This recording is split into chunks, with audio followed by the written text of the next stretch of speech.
And that brings up a really interesting question in the area of free will, right? Because somebody might listen to this and think, yeah, but people are being manipulated, right? If you think about a toxic relationship with a narcissist, let's say, and they're just really, really good at manipulating other people, which is true.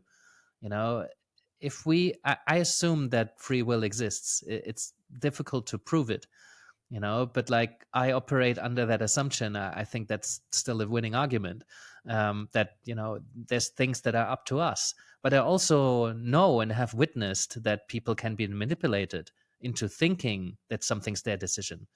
For example, I really like Darren Brown. It's a like British, illusionist, magician, psychologist.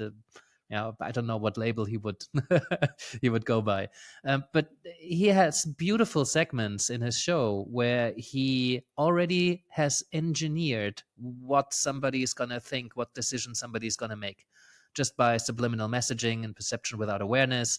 And like, there's all these psychological tricks we can use that are used in advertising and in magic. Something has been created so that somebody who thinks this is their free will, this is their free decision, they've picked a giraffe out of a 3-story humongous toy store, and that was fabricated. And you ask them, was that your free choice? Could you have chosen anything else? Yes, yes, yes, it was my free choice. And yes, you probably have to be a bit susceptible for that to work, but you can manipulate people. And at that point, it's an interesting question.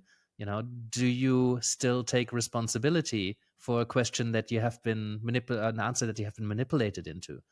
You know, I That's why I think these existential spaces, whether it's coaching or therapy or just hanging out with a friend who's holding space for you and being with you, these pauses are so important so that we can check in with ourselves, take a step back, and listen to ourselves, listen inside, consult our body, consult our emotions, consult our thoughts, see what's there, sit in it for a bit, and see, is this really me still?